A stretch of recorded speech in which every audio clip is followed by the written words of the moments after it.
Welcome back to Outdoors with Larry Ray on ESPN 790 AM, brought to you proudly by the Tennessee Wildlife and Resources Agency.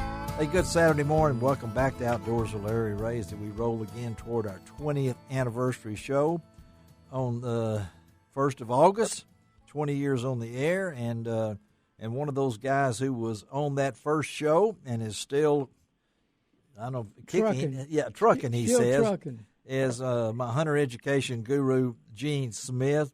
And, of course, another guy that's been part of this show due to our connection with the Tennessee Wildlife Resources Agency for many years is the retired information officer from the TWRA in the West Tennessee region, and that's our good friend Dave Gabbard, who is over at Dale Hollow Lake chasing chipmunks right now. So, what's the limit on that? There's no bag limit on that. But, hey, I told y'all in the first segment that got a press release recently from my good friends, the Tennessee Wildlife Federation, about a new commission here, the Tennessee Advisory Commission on Intergovernmental Relations, or TASR, if you want to put it that way, has voted unanimously 20-0 to begin a comprehensive study of one of my favorite things to talk about on this show.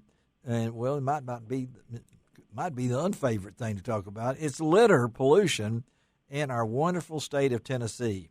And this is the first fresh progress on statewide litter control in a generation. So who better to talk about this than our good friend Mike Butler, the Tennessee Wildlife Federation CEO. Good morning, Mike.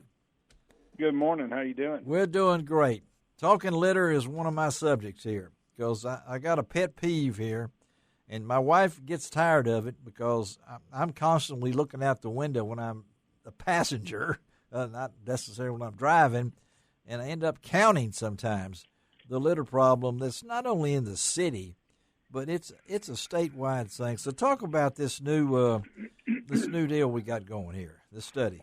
So thank you, Larry. About three and a half years ago, before the pandemic, there was a report that came out that done by a researcher that had evaluated rivers in Germany and China and the Tennessee River and published a paper that showed that the Tennessee River had more microplastics in it than any other river that he had measured.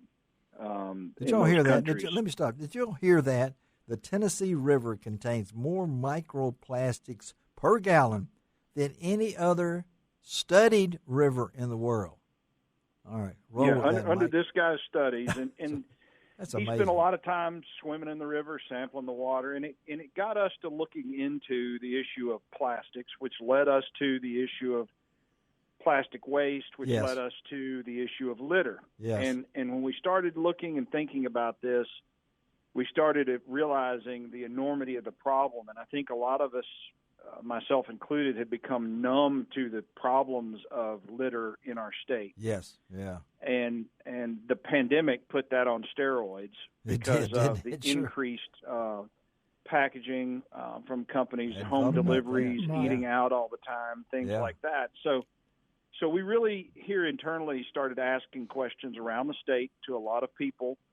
We did a photo, send us your I knew photos you did. type Yeah. of We talked project, about that. and it blew up. I mean, we got thousands of photographs of wildlife interacting with litter in negative ways. We got pictures of just, terrible photos of what the sides of the roads look like in rural Fayette County, rural Williamson County. It's a mess. Uh-huh. And so when we started looking at what's being done for litter, and there is some being done, the state spends about $19 million a year on litter cleanup. Yeah, cleanup. But the problem is those are largely volunteer-led efforts, which they're done by great people. It's a lot of hard work. Yep.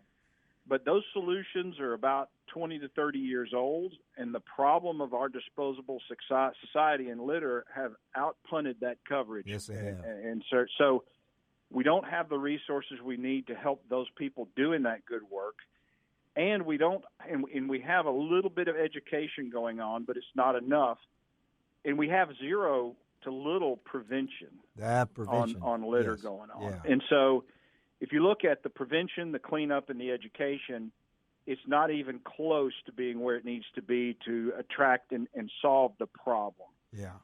So we developed something called the Tennessee Clean Initiative, and that's comprised of a legislative approach, a coalition that we're building to support that approach, and really engaging with citizens all around the state and leaders to talk about the fact that we've got to get a handle on this problem, because it costs agriculture in our state an estimated $50 to $60 million a year. Wow. Yeah. It cost us in terms of tourism. It cost us in terms of new companies looking to locate to Tennessee that evaluate the workforce based upon what they see our communities looking like. We've heard that from multiple economic development professionals. And really, our approach is very simple.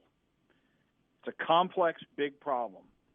So we want to have the legislators set policy goals around litter, and then we want the private market folks, the companies, the businesses that work in these areas and use these materials for their manufacturing processes to come up with the most efficient ways to capture the litter, because there is value in litter. Yes. There's glass, there's aluminum, there's plastics. Those have known market values. And I can tell you right now, we've got companies in Tennessee that are looking to source plastic supplies from California because they don't have clean supplies here in Tennessee. There is one company we're aware of here in Middle Tennessee that is sourcing plastic flake from reused materials from Japan. From Japan, yeah. In Japan. And then you look at companies that have glass recycling. Yeah. And they're telling us they're ready to expand and create more jobs. So it's also an economic opportunity. Sure. When you start talking about creating the circular economy approach to solving the problem of litter. And you guys, as we're talking to Mike Butler. He is the CEO for the Tennessee Wildlife Federation. And Mike, I know this, that 23 million pounds of litter year after year, 100 million pieces of new litter, always along the Tennessee roads. And what I say down here is that our water, wildlife, and wild places are drowning in litter. And when I hear you say that as a quote, I can know that the current generation, and I'm not going to put all the blame on that, but if my dad would have been a bootlegger, I might have been a bootlegger too, okay? If my dad threw out litter along the highway and I'm sitting in the back seat, I'm going to throw out litter too.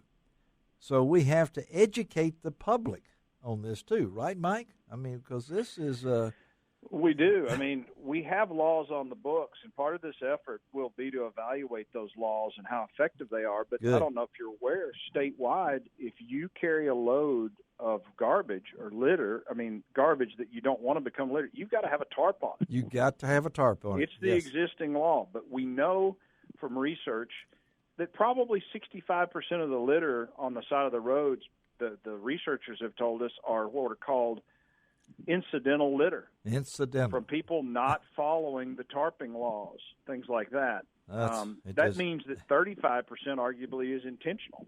That's what gets me right there. So, Larry, what? When I was president of the Audubon Society, I did a couple of letters on littering. Yes. And also I went around a lot of places. Those junkyards and things are near small streams. Yeah. And all cars leak oil and gas. And I had my camera. I did a lot of pictures on Thomas Street. Yes. Well, the junkyard and that recycling place was. Yeah. They wouldn't let me on there because they figured out what I was doing. And there's so much stuff. You're talking about littering and oil and water. Oil and gas. Well, that's all part of the... And plastic and stuff. I did a big study on that back in the day when I was president of the Audubon Society. So you're saying what Mike's saying back in the day. Yeah, way back. Still was bad. So now we're trying to turn a corner here through this committee and this commission, Mike, and I don't know the goals are obtainable, but I don't know what the time frame are you guys looking at when you've got this thing started. Yeah, so let me speak to that just real quick. We filed a discussion draft piece of legislation to start the conversation this past General Assembly session. Good. We're already working on a revised version of that.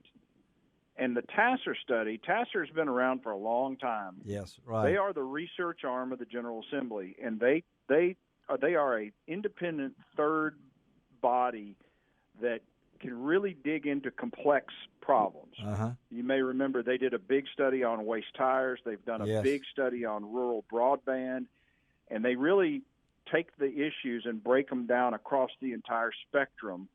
And what we're hoping to have happen is their study, I think, will be very revealing on what framing the problem that we all know anecdotally, but they can frame it from a research perspective.